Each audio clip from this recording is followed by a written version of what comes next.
Good morning, family. Good morning, brothers. Good morning, sisters. Good morning, lovers.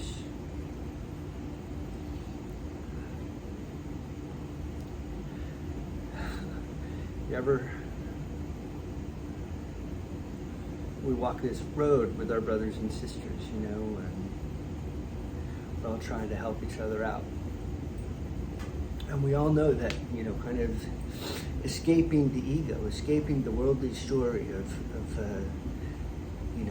victimhood and lack and limitations, is like the main point here, right? And we also know the practices and the actions that are going to get us out of it. It's this, kind of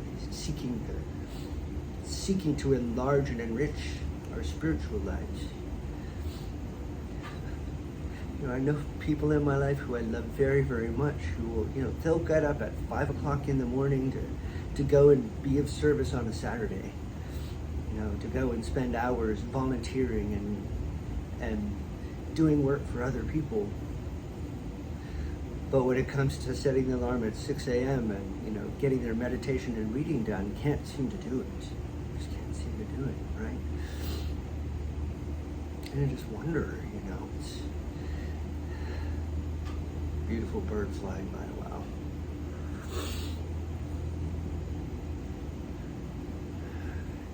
How do you help somebody love themselves? How do you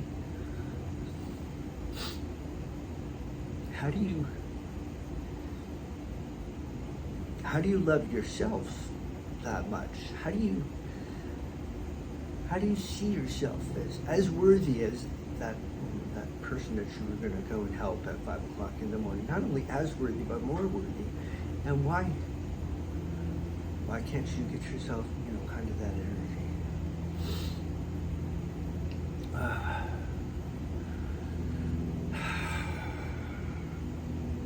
And so,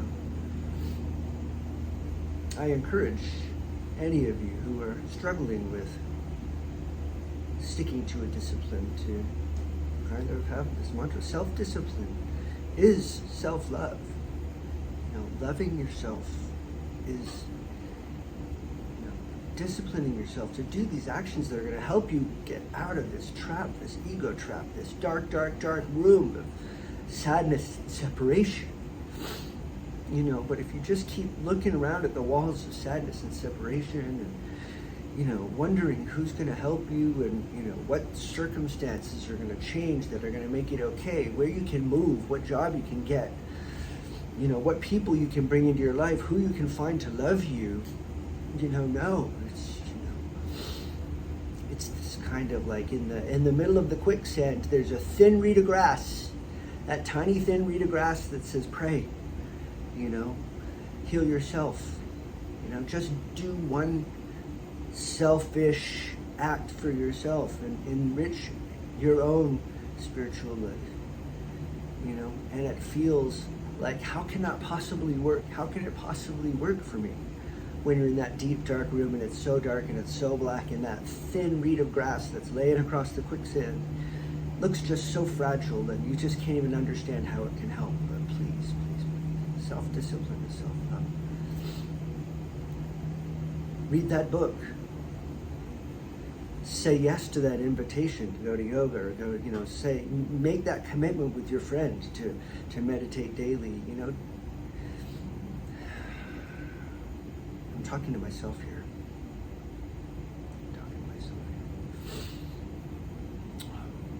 So thank you for listening to me ramble. If you'd like to join me in kind of some affirmative prayer, I'd be honored.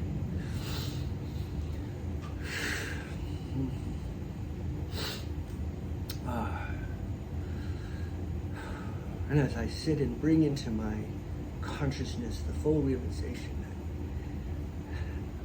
there is no place in this universe, in this multiverse, where God is not, and that includes in, as, and within me and my consciousness, my thoughts, my words, my actions, my atoms, my energy field is all part and parcel and part of, and the entirety and a portion of God at the same time.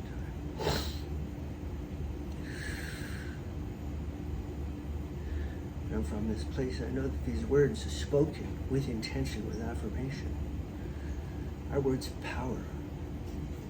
That I realize that I am worth work. I realize that I am worth fighting for.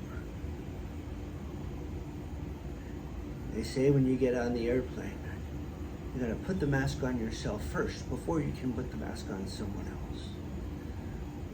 So I give myself permission. I give myself not only permission, but I give myself the challenge, indeed, to put the mask on myself first. That in fact, reaching out to help other people without this practice of putting the mask on myself is in fact a selfish act, because it's meant to create in me a feeling of being good rather than the experience of truly achieving selflessness. Put the mask on first. I give myself permission, and in fact I'm entitled to the full power of self-discipline, of self-love.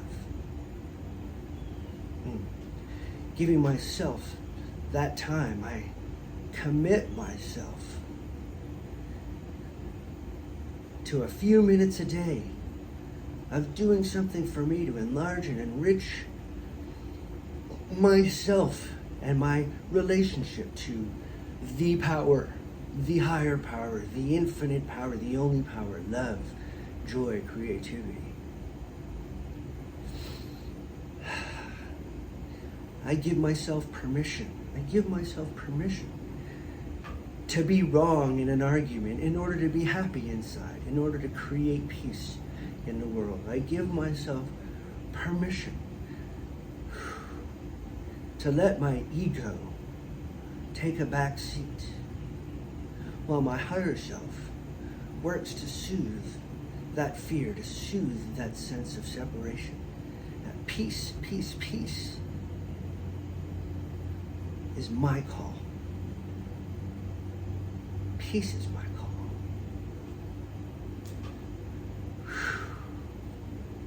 And so I recognize and realize that today my mind is open, and more open to the opportunities for me to say yes to peace and no to the ego. Yes to joy and no to the ideas of the rabbit hole, of chasing that rabbit down the hole of sadness and victimhood. Yes. I absolutely affirm that when I recognize myself, seeing the Mad Hatter who's telling me to chase him this place and that place, instead, no. I'm going to take that time for myself. I'm going to recognize, no, this is a time for me to center down. For me to find me. For me to find the peace in this moment. For in this moment is the only place where peace exists. And I am committed to being fully present in peace in this moment, from moment to moment, as I dance beat to beat through God's amazing disco. So I release this intention, I release these words into the universe, into the fertile soil of God. The word of God planted into the soil of God, being watered by the water of God and warmed by the Son of God, and growing into the experience of God. And I believe it, and I know it to be true, and I let it be to do its work. And so it is. Amen. All right, my warriors and goddesses. Let's do this. We got this. I believe in you.